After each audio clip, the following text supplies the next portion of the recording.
No more tobacco at Barnstable pharmacies, and a big agenda awaits Town Council tomorrow night. Details on this episode of Barnstable Today. It's Wednesday, January 16th, 2013. I'm Sarah Colvin. The Barnstable Board of Health votes in favor of a ban on the sale of tobacco products at area pharmacies. Board of Health Chair Dr. Wayne Miller outlined the language during yesterday's hearing. Policies, ban of tobacco sales at healthcare institutions. It so happens that this will mostly affect pharmacies in this town and businesses with pharmacies in location. But the way that the official regulation is written, which do you have copies that you put out there? Shouldn't say policy, it's a regulation. Yeah, it's regulation. It should say that it's a regulation to ban tobacco sales at healthcare institutions. Happens to include pharmacies because the definition, the state definition of, and the one that we've decided to incorporate in our regulation, is a healthcare institution is any place that provides medical care and employs a person licensed by the state under the general law that covers the licensure of healthcare providers. A public hearing was a part of yesterday's meeting, but the only criticism came in the form of a citizen letter, which was read by Public Health Director Tom McKean at the meeting. Elizabeth Nilsson, dated January 10th, 2013. Dear members of the board, I understand that you're going to vote to ban the sale of tobacco products in pharmacies. Are you Americans? Tobacco is a legal product, and Americans have a right to sell and buy it. What right do you have to tell other people where they cannot sell this legal product? I also believe your vote would be discriminatory. What's next? Ice cream and candy bars? Sincerely, Elizabeth C. Nilsson. I appreciate Betty's comments. The reality is there's a lot of legal articles that are controlled both by health and by other portions of the government, including alcohol is the one that comes quickly to mind. DJ Wilson, Tobacco Control Director for the Massachusetts Municipal Association, provided perspective on the effectiveness of the ban. 51 other Massachusetts cities and towns have enacted such a ban. Miller says there's been little, if any, pushback. The chains that have been subject to this ban, and they've all been great about being in compliance. There's been no need to issue any fines to anybody because the compliance has been so good.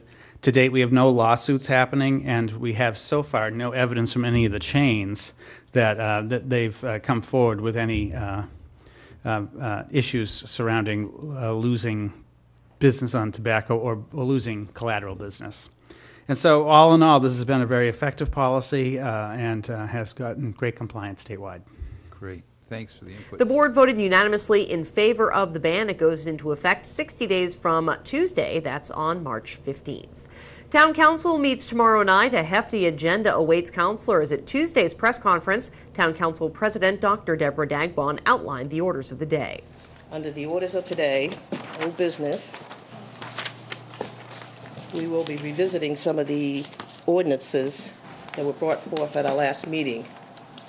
Amending the zoning ordinance 2040, section 240035, continuing a public hearing on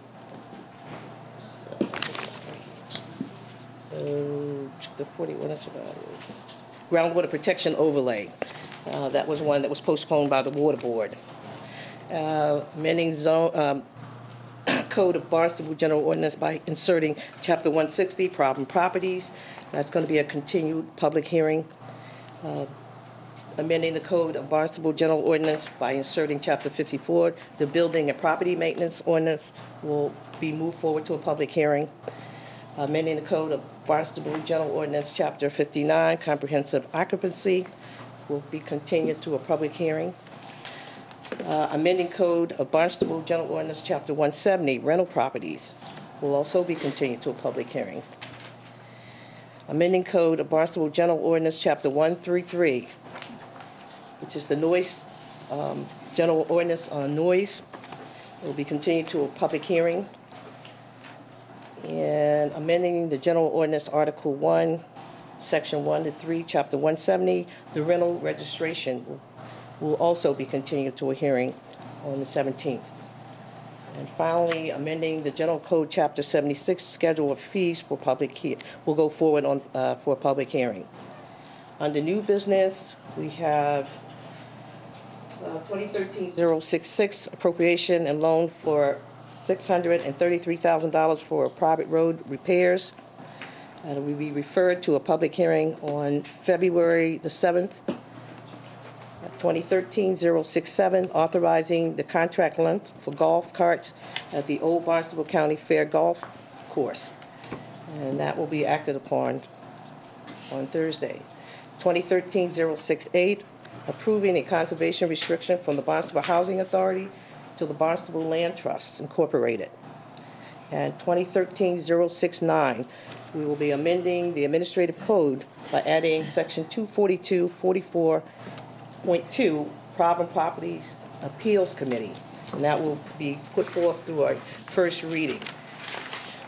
We will also have our annual workshop with the school committee on the 17th as well. So we have a pretty full schedule for this coming Thursday. Town Manager Tom Lynch utilized the press conference Tuesday to make an announcement regarding a grant that's been awarded to Barnstable.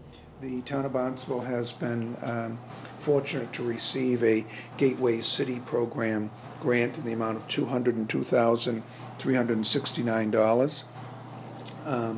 And these funds are going to be used to restore the Ridgewood Park in Hyannis. The Massachusetts Energy and Environmental Affairs Secretary Richard Sullivan, in making this announcement, offered the following quote, and this is from Secretary Sullivan. On behalf of the Patrick Murray administration, I am pleased to provide a grant that will help improve Ridgewood Park.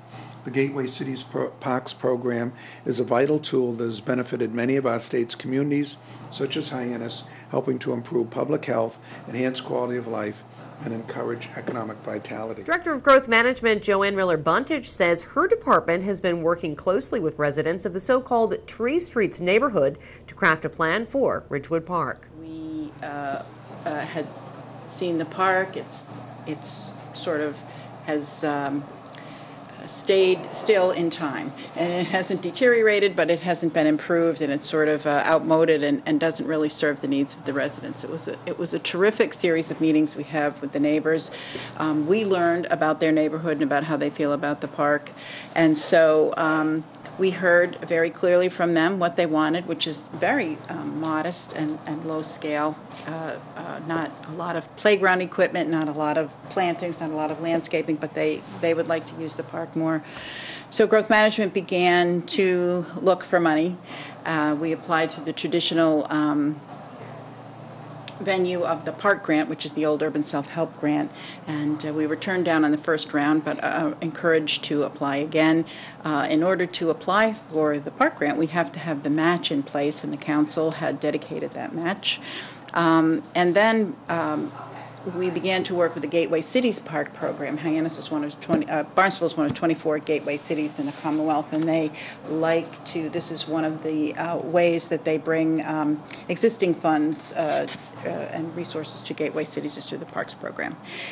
We submitted 2 parks projects to Gateway Cities Parks, and we're now awarded. So this has been several years in the making, and I know the neighbors are going to be excited when they hear about this, and we'll be back out to them soon, probably in the warmer weather, to finalize the plans so we can start construction, bidding and construction. The Growth Management Department is issuing weekly updates about its project. You can visit the Growth Management page on the town's website at town.barnstable.ma.us. And finally, the winter session of Inside Barnstable Town Government is about to begin. There's still time to sign up.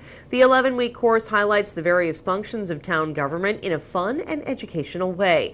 Learn about everything from finance to public works to the airport and more. Sign up today. You can visit the town's website for an application, or you can sign up in person right here at Town Hall. Just head to the town manager's office. If you want more info, you can email us at btm@town.barnstable.ma.us.